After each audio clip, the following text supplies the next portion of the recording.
بسم الله والصلاة والسلام على رسول الله. السلام عليكم ورحمة الله تعالى وبركاته. خواتاتي مرحبا بكم معايا في قناتي نتعلموا مع بعضنا مع أحلام. ما تنساوش تابونيو للصفحة وتفعلوا الجرس ليصلكم كل جديد.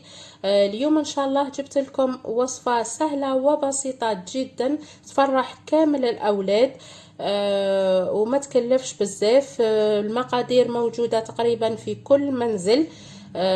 للاسف الشديد ما شفتش الشيف اللي دار هذه الوصفه، اللي هزيت عليه الوصفه، لاني عندي وقت معتمده نفس الوصفه لانها فعلا ناجحه.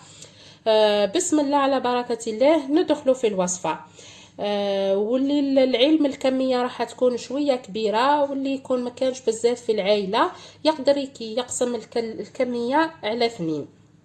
دونك عندنا ان شاء الله 500 غرام فرينه، 5 معالق كبار تاع سكر، 2 معالق كبار تاع زيت، واحدة فاني.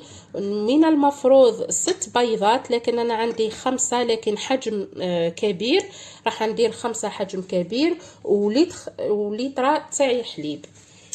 بسم الله نبداو في الوصفه باش ما نطولش عليكم. وهذه الوصفه ثاني ننصح بها البنات الصغارات اللي بسم الله بداو يدخلوا للمطبخ، مثل لي ليسيان. حاجه مليحه بعد فتره الامتحانات انهم يبداو بحاجه هكذا، يفرحوا ماماتهم ويفرحوا خاوتهم ويعقبوا وقت ممتع مع العائله ان شاء الله.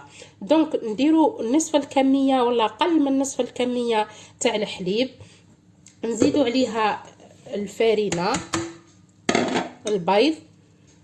وصفه سهله جدا. السكر، الزيت، لافاني، وباش ما ننساش رشه من الملح، فقط رشه. ونكملوا الكميه الباقيه تاع الحليب.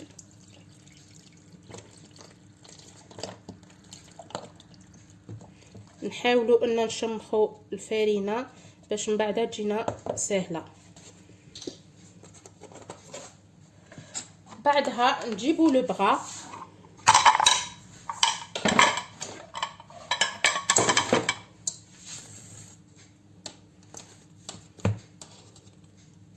بسم الله، ورايحين نخلطوا المكونات لمدة 4 أو 5 دقائق.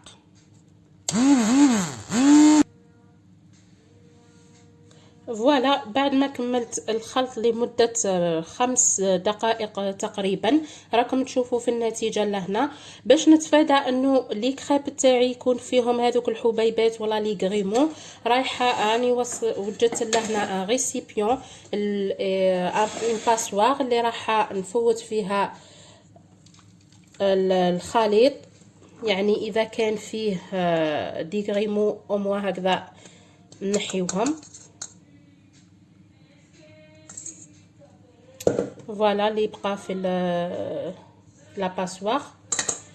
هذا الخليط ان شاء الله رايحين نخليوه لمده 30 دقيقه يرتاح، ومن بعد نتلاقاو ان شاء الله باش نطيبوه. فوالا، بعد ما الكريب ريحوا نص ساعه ديجا راني بديت نطيب فيهم. راني طيبت 2، حميت المقله تاعي. شوفوا لاباط الله يبارك كيفاش تجي رطبه وتجي باهيه. راح نطيب واحدة ولا 2 قدامكم ونكمل، لانه الكمية راح تكون كبيرة مانيش راح نقدر نكملها كامل قدامكم. بالنسبة لطريقة الطياب كل واحد وطريقته.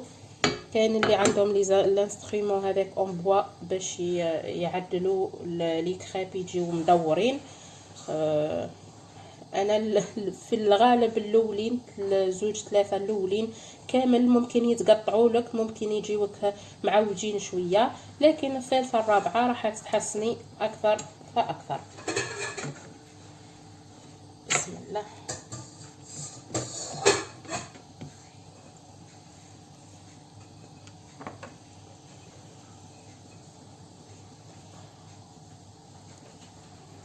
انا راح نكمل نطيب لي الكريب تاوعي ونوريكم النتيجه في النهايه. فوالا لي كريب تاوعنا راهم واجدين، جاو ما شاء الله، حاجه خفيفه مليحه للوليدات مع العشيه مع شويه تاع حليب، ياكلوا بالصحه والهنا ان شاء الله. بالنسبه لديكو انا استعملت شوكولا، شوكولا نوار. باش نتحصل على هذه لاصوص حميت لا كريم اونتيير الكريمه السائله لكن 30 درجه، 30% عفوا، الماتيير غراس، ولحت فيها 100 غرام تاع الشوكولا نوار وحركتها، تبقاي تحركي فيها حتى تذوب وتجيك حاجه هكذا خفيفه وصحيه خير من النوتيلا ولي باتا تارتيني. كاين طريقه اخرى تجي ثاني بنينه، انك تعصري شويه تاع القارص او الليم وتذري فوقو شويه تاع سكر، ثاني تجي بزاف بنينه، جربوها ماكمش راح تندموا. الفيديو تاعنا اليوم يخلص لهنا، ان شاء الله تكونوا حبيتوا الوصفه وان شاء الله تجربوها. اللهم صل على سيدنا محمد. اللي كمل الفيديو للاخير يدعي الامي بالرحمه، والسلام عليكم ورحمه الله.